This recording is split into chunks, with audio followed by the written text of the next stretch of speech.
when we are lonely or when we feel excluded from the group, when we are not involved, then we experience basically stress.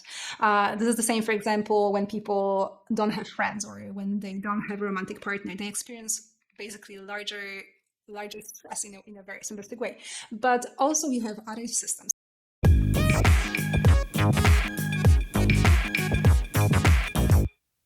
Hello, everyone. Welcome back to another episode of the Being Yourself show, where world's renowned thought leaders and best-selling authors share their wisdom and insight with you to help you achieve your goal and be more productive and a better version of yourself. If you're new to this channel, then do consider subscribing for your regular dose of knowledge, inspiration, and wisdom. This episode is being recorded in association with Let's Localize. I'm your host, Ajay Mathur, and my guest today is a best-selling author, globally sought-after speaker. She is a Polish-Canadian science journalist, published in many science journals, including Washington Post, Scientific American, New Scientist, just to name a few. Her articles and books have been turned into TV programs in US, Spain, Russia, Bulgaria, and some more countries. Her first book, called Meat Hooked, one of the best science pick of 2016, and her second book is a Globe and Mail bestseller. So please welcome the author of Growing Young, How Friendship and Optimism and Kindness Can Help You Live Up to 100, which I'm currently reading, Marta Zaraska. Marta, welcome to the show. Thank you so much for having me, Ajay. Thank you. So first of all, I would like to know, you, I think, are a lawyer by your education. Yeah, but it's been a very long time. I finished law school yesterday. I never practiced as a lawyer. I've always been a journalist. A journalist, and so lawyer and a journalist. So what inspired you to get into aging, the subject of aging? And you have done so much of research, and I've read the book. It's so much scientific stuff that you have put together. So what inspired you to do it?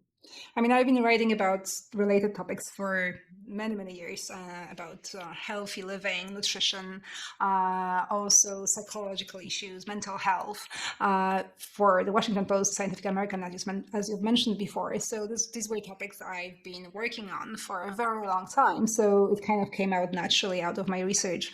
And, you know, also in my private life, I was always very much into healthy living myself, and especially when my daughter was born 9 years ago. And I used to follow the traditional path to healthy living.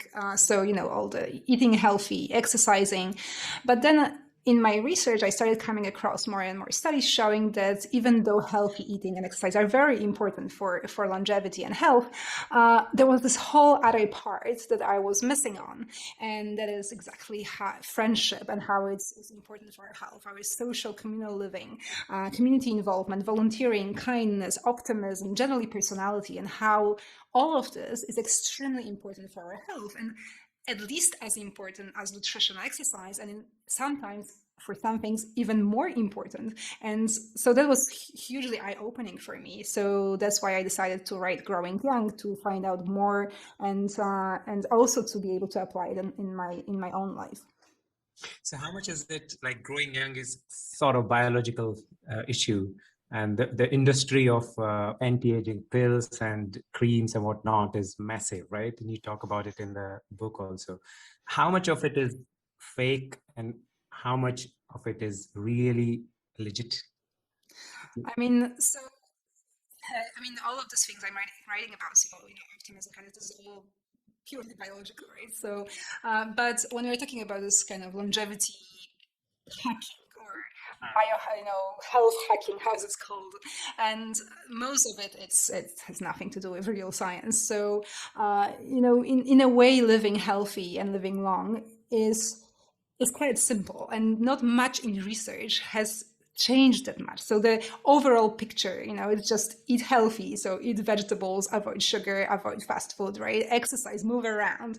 And then exactly, you know, be involved with other human beings, be open to others, be kind, and because we are social apes. So this is kind of simple, and all this kind of, you know, pills or superfoods, and take this multivitamin, take this protein powder, or you know, do this specific one type of exercise that will be measured by your smartwatch, and all this stuff.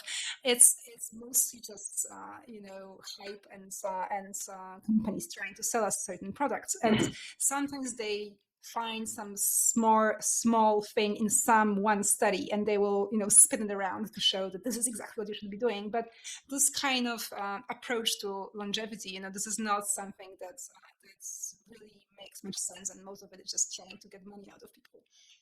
Some of these, I wouldn't say chemicals, but some of the food eating habits in certain countries.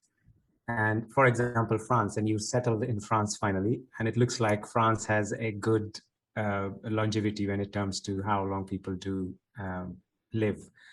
In addition to Japan, I think Japan is the best, where you have been and you've done a lot of research there. And I've read somewhere that because French people do drink wine and that kind of helps them live longer, is it a hype or it's some sort of truth in it?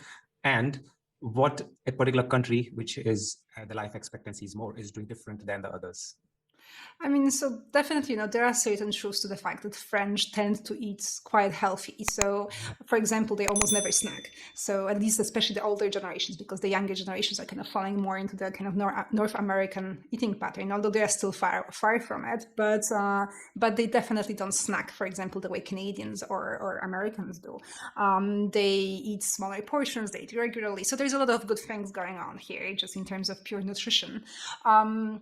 But on the other hand, what, as I write in Growing Young, the big part of why the so-called Mediterranean cultures and Mediterranean diets are very healthy, apart from the nutrients, all the tomato sauce, the tomatoes, vegetables, olives, and wine that these people are eating, apart from that, it's also about how they are eating. And, they eat with others, right? So eating communally is a very big part of culture here. And definitely this kind of involvement, engagement, being surrounded with your friends and family when you eat is also a big part of what makes these diets healthy. So if you try eating the Mediterranean diet alone in your car, kind of Canadian American style, this is not the same and won't have the same effects on your body as if you eat it the way the French or Italians do, meaning at a table for a long time, surrounded by your close ones.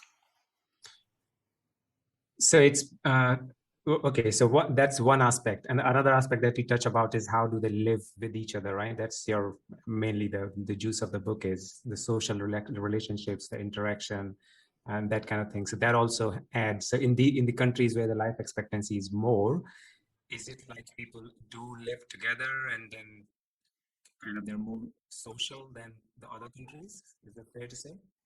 I mean, it's really hard to compare cultures and countries, but definitely there are some indications that, in certain so-called blue zones, so this was where the kind of specific longevity zones, also people tend to be communal and involved with other people in their community.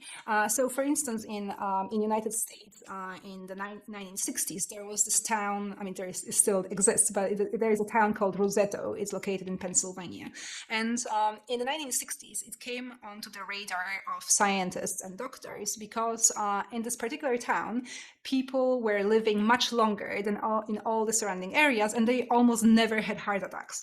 And even though they shared the same water supply, had similar, workforce profiles, similar, the same medical care, and the same air, and yet there was something going on. So they started checking what was behind this healthiness of the community, and it was not the diet, because the people there who were actually descendants of immigrants from Italy, but they completely abandoned their Mediterranean diet. They were eating very fatty American foods, lots of sausages. They were drinking a lot of alcohol. They were smoking. They were not particularly active, not more than in all the other surrounding areas. So that was not it. But what they did find out in the end, it was also not genetics. They checked them for every possible, thing, and there was nothing in there. So, but what the doctors and scientists did find was that in this Roseto, people were extremely community oriented. So they were constantly visiting each other. They were very neighborly. They were having big parties in their backyards where everybody was invited. They were walking everywhere. They were taking care of their neighborhood, making sure it was all pretty and nice for everybody. In the town of 2,000 people, they had 22 civic organizations. So they were really, really community oriented, very inclusive, and living together. And what the researchers predicted in 1960s was that if the next generations were to abandon this kind of communal spirit and start to living in a more standard American way, the health effects will disappear. And unfortunately, this is exactly what happened. So by the late 70s and early 80s, you could already see that the next generation, they moved into suburbs, they bought bigger houses, they started driving everywhere, they started working longer hours to follow the American dream. They stopped participating in the organizations, they stopped being so neighborly, And by now, Roseto has the same health as everywhere else in US. So all this kind of great longevity effects have disappeared. So out of curiosity, do they have healthy, I mean, say for example, obesity, right? Is that not a concern in this particular town? As you mentioned that they eat anything that any American does eat, right? I mean, by now it's just like everywhere else. So there is, there is no difference between any other surrounding areas in terms of health. They used to have it, but now it's all gone. And of course, in 1960s, generally in America didn't have obesity problem. So it was different times. But now it's completely a standard American town. So what are the hormones that you have when you are into this social sort of setup? What are the important hormones that you need to look for?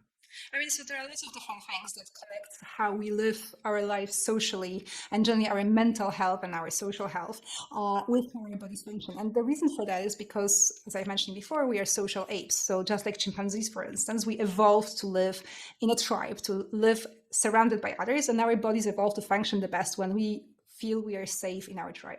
And so what happens is, for instance, that we have this stress axis, right? Like the HPA axis. So hypothalamic pituitary adrenal axis that connects your brain with your adrenal glands with like all the cascade of hormones and connections there. So what happens is that when we are with others, we feel safe. So all the hormones such as cortisol, for instance, or the adrenaline, and generally this whole system functions the best. And when we are lonely or when we feel excluded from the group, when we are not involved, then we experience basically stress.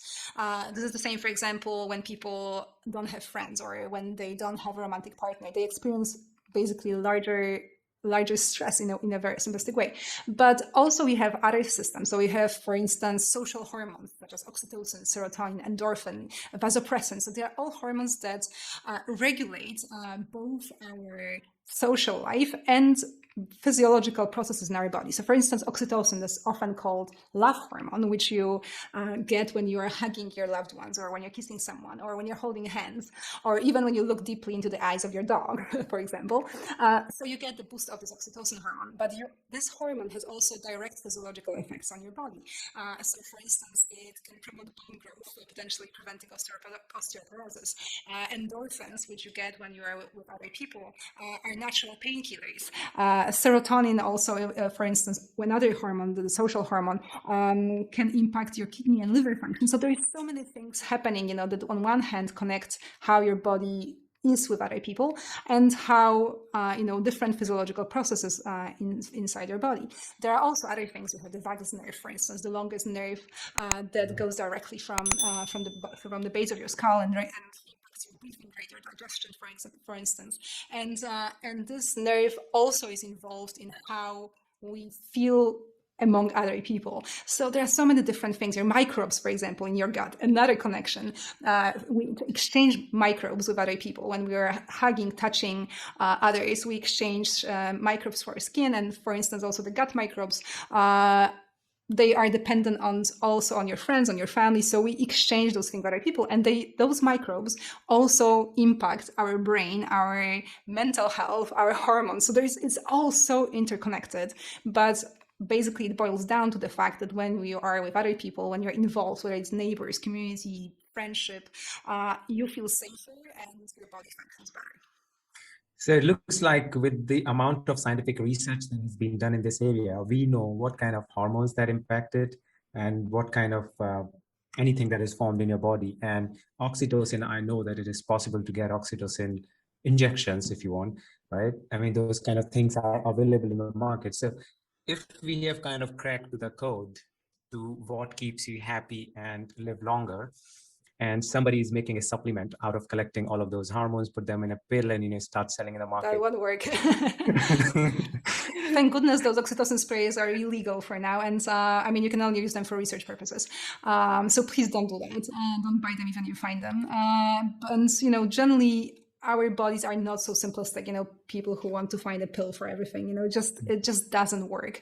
The same, we had for many years or decades, we had the hype with, vitamins or multivitamins. We already know that this really doesn't work the way people think it does. It's not the same as vitamins in food because it's all very interconnected and complicated. So for example, the vitamins that we have in food, they interact with all the other components of foods, and there are myriads of them, and they act differently in our body than when you take it in a pill. And it's the same with, if you try to spray certain hormones into your body, it's not the same because there are so many interconnected processes that have to work together. You don't just get oxytocin when you're holding hands with someone else. You may get other things are happening in your body. So you really cannot, just get some pill or some spray, and you don't have to have friends anymore. You can just close yourself in your house and everything will be fine. It just doesn't work that way.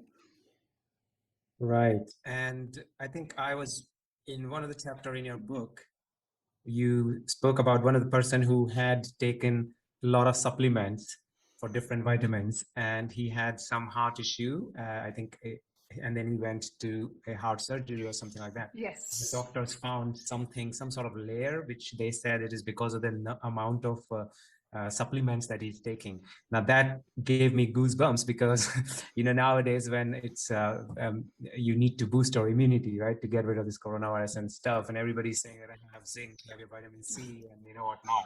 So like, should we really have them or? No. I mean, generally the science on, the supplements and coronavirus is extremely weak. And in general, popping supplements is a bad idea unless your doctor prescribes you because you have a specific condition that requires you to take something.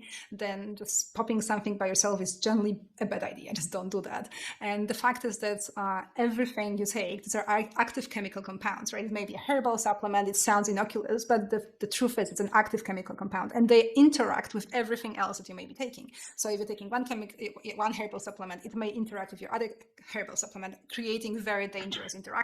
People get serious liver damage, thousands of people because of this kind of popping pills. And there are so many instances of that. I forgot the exact number now. I'd have to look it up, but these are really big numbers. And so just don't do that. It's dangerous. And the more pills you pop, the chances that something will interact with something else are getting basically higher, right? So when your doctor prescribes you something, they always check to make sure that there are no interactions. But when you just go yourself and start combining things, that's just a disaster waiting to happen. Okay, so let's move on to the natural way of boosting your immunity and increasing your lifespan. And you talk about empathy and attachment and social grooming and those kind of things. How would empathy impact on your aging process, really? I mean, so empathy is just basically this building stone that is behind things like friendship, being good at basically social interactions, which is extremely important for social ape as a human, as Homo sapiens, and also behind community involvement and volunteering, charity donation. So we know that people who are high on empathy basically are good with all those things. So this is why it makes sense to boost your empathy, and we can learn empathy. When we're talking about schools, I witnessed also a program by a Canadian organization called Roots of Empathy, and basically they go to schools all around the world. I saw this happen in London in one of the schools, and they teach children empathy, and it really works very well. They measure things like bullying or generally social connection between children, and it's really, the bullying goes down, social connections improve, children get happier, even as long as a year or two after the program has been done in a school. So we know that we can teach empathy. There were other interventions done on various populations, from prisoners to doctors, and it shows that empathy can be taught. And when people do learn empathy, they become more satisfied with their marriages, they become more satisfied with their friendships, they are more likely to donate money to charity, they are more likely to volunteer their time. And all these other things are important for health. So for instance, having a happy romantic relationship can lower your mortality risk by about 45%, which is absolutely huge, because when you think about a healthy diet, we talked about the Mediterranean diet previously, and Mediterranean diet can lower your mortality risk by about 21%. So there you had 45%, here you have 21%. So this is really huge. Friendship is also very big. The numbers are a little bit lower than for romantic relationship, but it's also very important for how long and healthy you live. So those are really big numbers, like 45% and 21%. So that means that people who are in good relationship and living in Mediterranean should live more than Yeah. 100, all I of mean, them. and they do, it's like, for example, one of those blue zones it's on the island of Sardinia in Italy, and people there eat healthy, but they're also extremely social. So also, for example, Japan, which I described in the last chapter of the book, I traveled there for research on growing young, and in certain places such as the Nagano prefecture, which is currently the longest living part of Japan, or previously in Okinawa, people were very community oriented as well. They were eating healthy, but they're also very oriented towards their community involvement in organizations, helping each other out, and neighbors, and so on. Of course, Japan is also changing. Unfortunately, the younger generations, especially in places like Tokyo, may not be following the same path as the previous generations, and we may see in the future longevity falling down in Japan or not being the top in the world anymore. We don't know, but the people who are so super long lived right now are those generations that used to live in this very communal, engaged, collectivistic way and eat healthy. So you mentioned about people who are living in happy married life. What about people living in not so happy married life? Do they still live longer?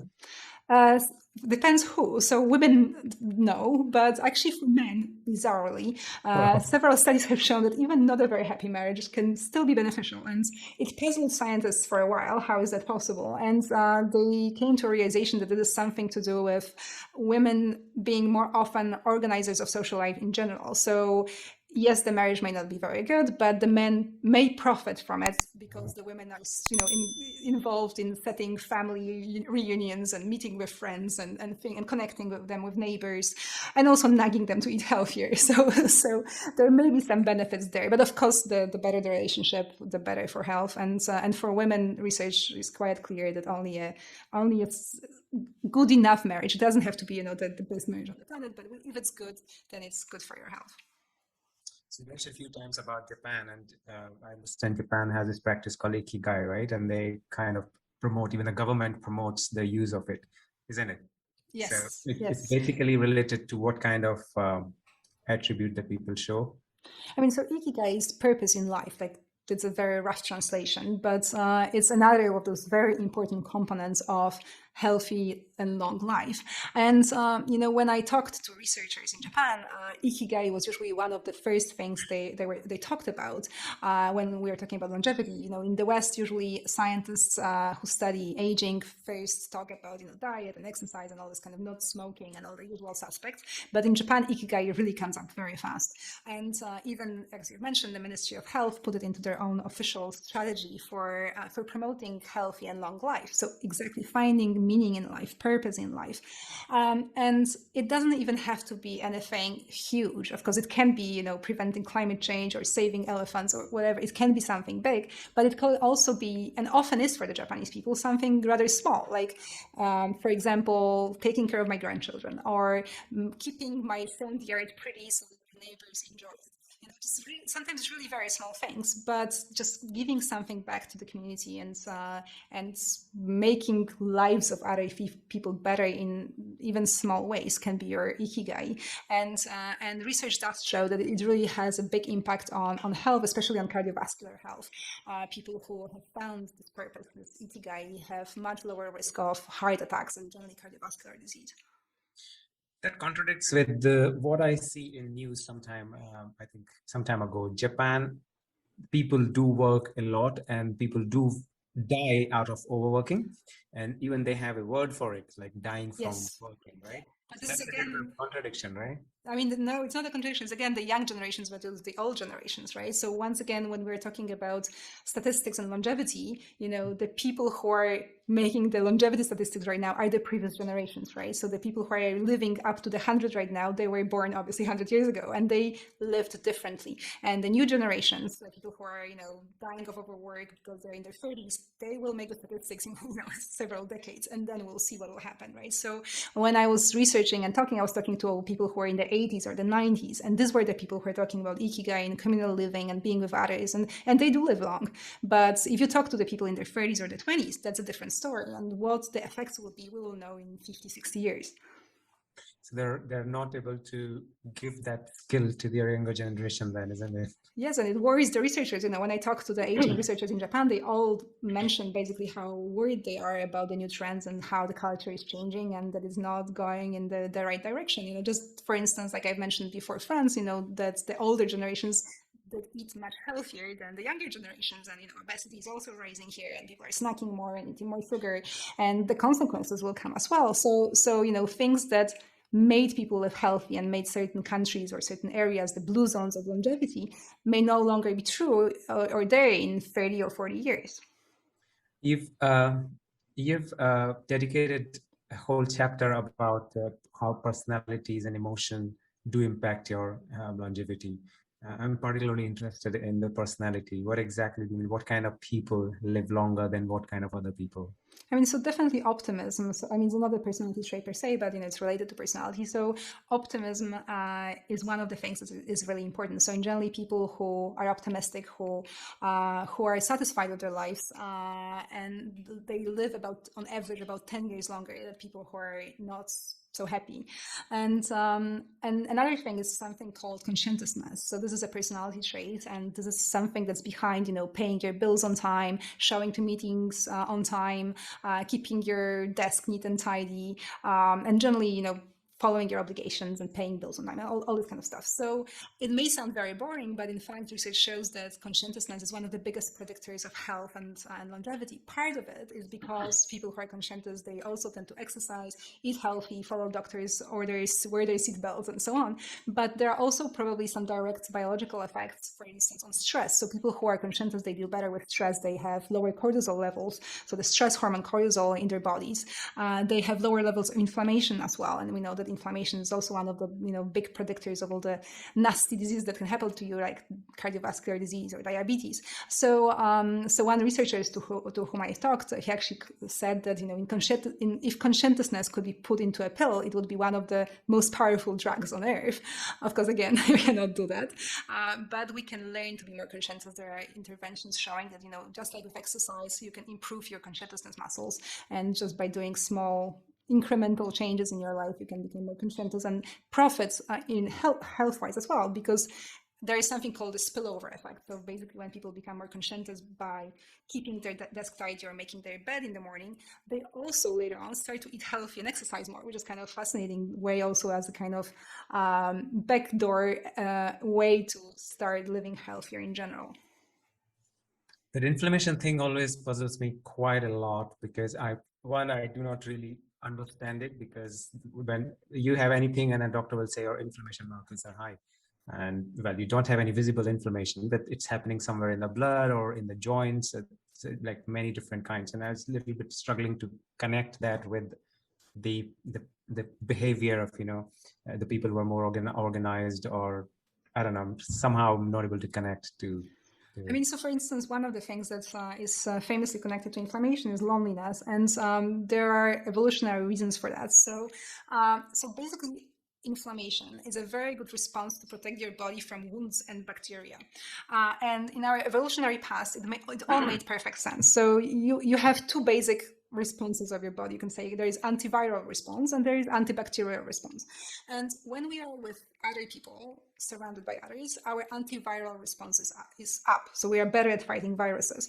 And the reason for that is that when we were surrounded by other people, our bodies knew that we are much more likely to catch viruses. So the body's antiviral response would be up. But because our bodies are not very efficient, we cannot have everything turned on, basically. So when we were away from the tribe, because for instance you got kicked out and you were by yourself on the savannah all alone, then you were much less likely to catch a virus, but you were much more likely to be wounded. So stumble across some wild animals, fall, get some scratches, break your legs, whatever. And these kind of things where you get bacterial infections, right? The lion scratches you, you get a bacterial infection. And this is why our bodies, when we were away from the tribe, when we were alone on the savannah, would up the antibacterial response, which is inflammation.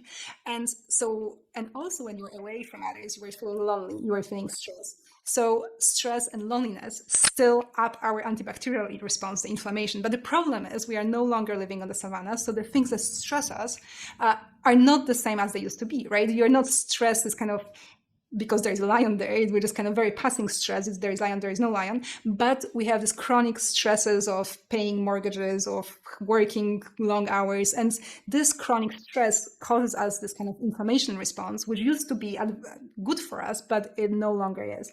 And it leads to all this kind of diseases such as diabetes, cardiovascular disease, and so on. Of course, to our lonely ancestors in the savannah, if the ancestor was lonely for a very long time and somehow managed to survive, maybe in his 60s he would also get cardiovascular disease. But obviously, that was not their main problem. Their main problem was not dying of hunger and of being eaten by some wild animals. But this is how our bodies work, and something that was good in evolutionary past is not well suited for life in the cities of 21st century, basically. Yeah, that I find that a bit surprising and a little bit difficult to digest sort of fact that our ancestors, they lived a certain life for thousands of years, and that has become part of their biology, and that is kind of going through the generations. And even though we are like in the last 100 years, we have not been living the life that those ancestors, the ones who lived in tribes and savannas, but still using, and the research shows that we still behave like we have been in that, right? So our fight and for a flight large part. response and stuff like that. So it is like so much into your, how long does it take really to have such behavior? We're still evolving, so evolution didn't stop, human evolution, and we have evolved lots of new things even since the agricultural revolution, but it takes a very long time, right? So even things like the fact that we love sugar so much, we said before that sugar is bad for us and we shouldn't be eating it, and yet we are. And the reason for that is that our taste buds think we are still in Paleolithic. And back then, for our ancestors, eating anything that was very sweet was a good thing, because sweetness basically means calories. So a fruit that's very sweet is probably loaded with calories. It's good for you because you won't die of hunger. Whereas these days we have very different products that are loaded with sugar, and these amounts of sugar are not good for us. But we evolved to look for sweetness in bananas and in Oreo cookies, but we still have the same taste buds, and they really didn't get the memo that we are in 21st century and there is this huge food industry that's selling things that are not good for us. So other than the social connections and relationships and all those things, what are the other tools that can help somebody to increase their lifespan? So there's plenty of things, and I write about in the book. So there are all this kind of personality, like, for example, also not being neurotic or, rumination. So going in, thinking about things that happened in the past, which is also bad for you. There is meditation and mindfulness, which are another thing that I write about in the book that also has been shown to be good for you, although not as important as being socially connected. Again, volunteering, donations to charity, so basically being involved in your community, giving back, it also is good for our health. Being neighborly, meeting your friends, being optimistic, all these things are, and finding purpose in life, all these things are very important. So when we do these things, you do talk about the size of your telomere and those aging markers. Let's say meditation, does it directly impact those biological markers like the size of the telomere? First of all, is that the right measure to see if the size of telomere has something to do with aging? I understand it does, but it does, but it's different tricky. from it, yeah. It does. It's connected to aging, but the problem is it's not as simple. Once again, it's sometimes made in popular media or by companies that are trying to sell you telomere tests, because telomeres are indeed involved in aging, but we still don't really understand very much how they are involved. And there is even some, speculation that telomeres may be causing us, for example, to behave in a certain way. So it's quite complicated. And if anybody's trying to sell you a test to measure the length of your telomeres to tell you how old you are biologically, that's basically a scam. And it's a very useful research tool, basically, but not something that can tell you as an individual really where you're standing in terms of your health. Especially that the commercial tests that are out there, they have such big, the method they are using causes such a big variation on individual level that probably if you ordered 3 tests from the same company, you would get totally different results. So it really doesn't make sense to pay any money for this kind of things. But there is some research showing that in these certain things may impact telomere length in a good way, but it's still something that we have to be careful about. So this kind of telomere research is far more complicated to be extremely useful tool for measuring whether you're aging well or not. Yeah, and I agree with you that aging is a vast area for research, and I don't know how much we have understood it really.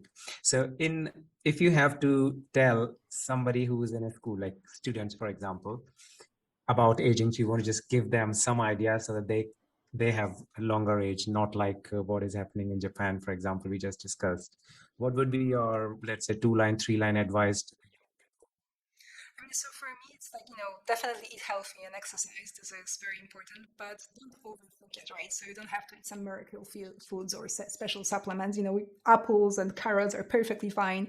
And just don't, eat your veggies, don't eat junk food, don't eat too much sugar, and generally you'll be fine. Exercise, but once again, simple things, just walking, running around, having fun, not necessarily measuring every single step or your bodily function. And then being social. So, be involved with others, be friendly, think about others. So look outwards towards other people. What do they need? How you can help others? How you can be involved in your community, with your neighbors, with your friends? Can you give back to other people as well? Maybe like volunteer, or even pick up litter in your neighborhood. Like even some such things as random acts of kindness are important for our health. Opening doors for other people. So very simple behaviors, but generally being out there for other people and connecting with them. This is extremely important. Sure. The company I mentioned before in the start of the interview, Let's Localize, that's exactly what we do. We help get volunteers come to schools and work with children, really. Sounds great. With the same sort of mindset that we just discussed. I will be very healthy for doing that. Yeah. So a little bit out of context, but there's one question that I ask all my guests, and which is, what, according to you, are top 3 skills or behaviors that we should all have, but schools are not teaching? I mean, so most schools are not teaching empathy. As I said, some do. This is the one as the school I visited in London. So empathy is something that helps people connect better with others and be better at social relationships in general. Extremely important. Second thing would be being media savvy. So, knowing how to use technology, not to get drawn into all this kind of phones and social media and other stuff like that. There is again research I also write. I have a whole chapter about it, how for example, our addiction to phones and impacts our relationships in a negative way. So it'll be really good to teach children how to use the media and how to control it so it doesn't control their lives. And the third thing would be critical thinking and generally understanding science. So not to be able to consume information and understand what's behind it, right? So for instance, if you see an article about some little molecule, something somebody found in research, to ask yourself, where is this data coming from? How much research was there done? Is there some maybe corporation standing behind it? So just basically how to think, how to consume information in a critical way. This is extremely important, and again, something that is not being really taught in schools. I agree with you. And I think these things are, you can say literally globally, they're not taught anywhere in the world, really. Okay, great, Marta. Thank you very much for your time. I thoroughly enjoyed this, and this is a really interesting topic. I'm going to reread the book, and and I'll finish what I've not finished yet. There are a few chapters still left. But thanks a lot for your time. I really appreciate it. Thank you so much, Ajay.